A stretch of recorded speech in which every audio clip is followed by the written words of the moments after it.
Hey guys, this is Shane. Welcome to my Curator of the Lost channel. Today, I want to talk about the topic of, as a reseller, do you have a plan B? Or as a reseller, do you think you need a plan B? Now, we're going to unpack this a little bit, but this topic's precipitated by a conversation I had with another reseller that I met in town at one of my stores. I had met this guy previously, probably about a year ago.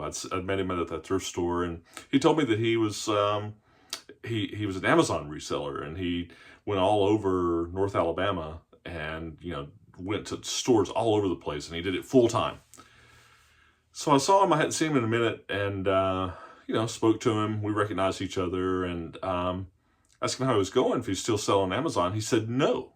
He had gotten kicked off Amazon. He'd had some issue, and I don't know the gory details, but some issue with a textbook that, or a couple of textbooks that I guess he said that had been identified as fraudulent books, and I don't know, that's something that can just happen to anybody, I guess. You get a book, you don't, but evidently it had gotten bought by, the company or whatever, and anyway, he got crosswise with Amazon, and he's off Amazon now, and this was his livelihood. So, well, what are you doing? And he said, well, I've converted everything to eBay, and now I'm selling 100% on eBay. So it got me thinking about this topic of, do you as a reseller, do you have a plan B, or have you even thought about it? And if you're a casual reseller, casual bookseller, if something happens, you're like,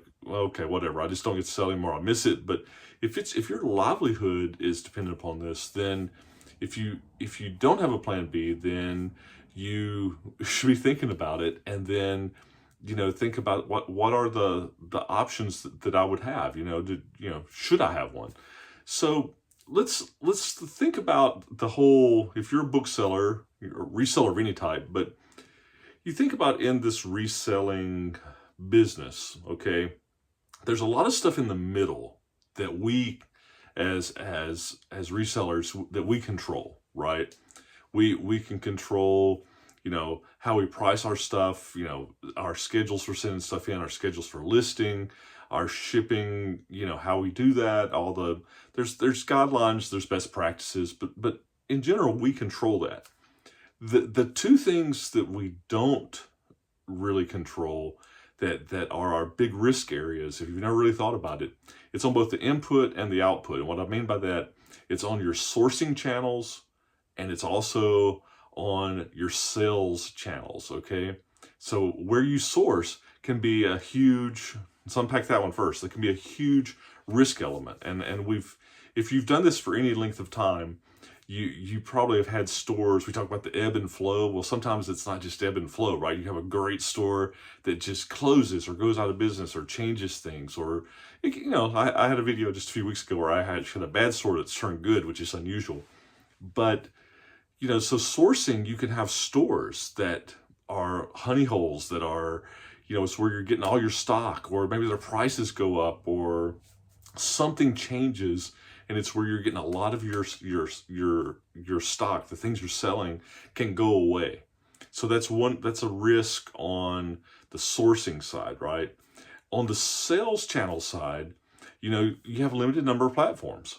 Realistically, most of us are selling on eBay or Amazon.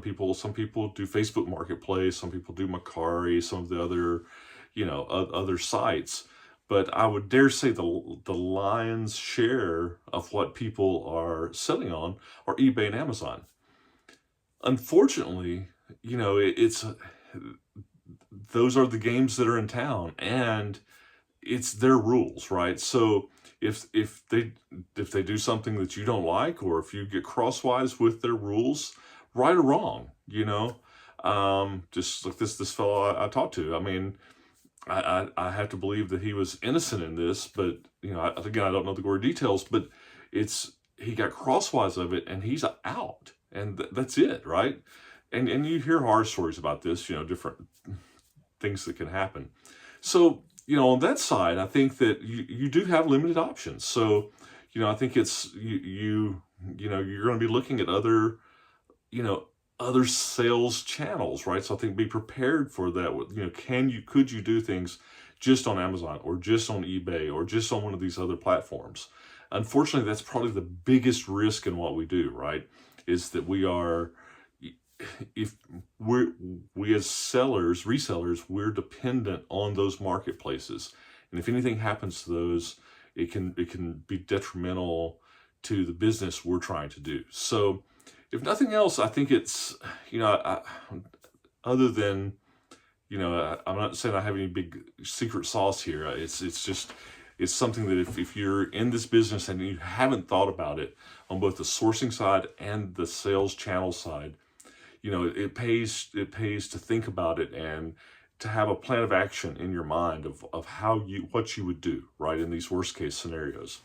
I think there's other business acumen type things that we can look at. There's something in the business world, it's called a SWOT, SWOT, and that stands for your strengths, your weaknesses, your opportunities, and your threats. And the whole purpose of this is, if you look at your business, look at your online business, look at your reselling business, and you identify your strengths, your weaknesses, your opportunities, and your threats. What you want to do is you want to keep your strengths and your opportunities. You want to maintain those.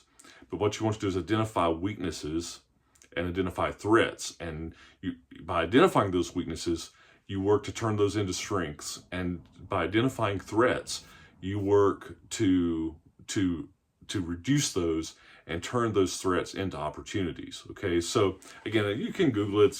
It's called SWOT, SWOT. But if just in layman's terms, if you take the time in your business and just do like a quad: strengths, weaknesses, opportunities, and threats, and just list in your what are your strengths, okay? What are your opportunities? What are your weaknesses? What are your threats? Your strengths could be that you have a good eye for things. You have great stores. These really, really good opportunities. That you have opportunities could be that you expand your radius because you're only working in your town, and there's something that's in towns around you that are bigger. Threats could be just if you know that management's changing on something, or just that threat of eBay and Amazon as your main two. What would you do, right? And weaknesses. Maybe for me, it's something I'm constantly being lazy on my listing, and it's a topic for another video that's coming up about consistency in our reselling. So that's something that's a weakness on mine, that if I would turn in to be more consistent, that would turn into a strength, right? So anyway, it's a topic. If you haven't thought about it, just take the time, think about what would your plan be. I can't answer that for you. I don't know your situation, but what would your plan be for your resale business be if you lost something especially on the sourcing side or on the sales channel side? A lot of stuff in the middle, again, we can those are smaller things that we can control a little heavier, but on the sourcing side and on the sales channel side. And then take the time to do a simple SWOT analysis. List out your strengths, your weaknesses, your opportunities, and your threats, and see how it rolls out. And you'll be better for it. It'll make you stronger and better, more organized. It'll make you identify. You'll be surprised sometimes when you put that down, how you identify things that you need to work on, and it's all good. So anyway, hope everybody's doing good. I am. The pollen is crazy here in Alabama right now, and I just feel very plugged up, period. So it's just that season. Get the Zyrtex and the Claritins, whatever works for you, And but anyway, get out there, see cool, buy cool, list it so you can sell it. And if you haven't subscribed yet, hit the subscribe button. Look forward to your comments on this. Thanks for all the views. You guys keep watching. We'll keep doing this and see what happens. And again, I really like to see other people's comments and thoughts on this kind of subject. And if you've got anything that is like happened to you, right? In this concept of needing a plan B. Please share it, and other people can learn from it. So anyway, talk to you soon. Bye.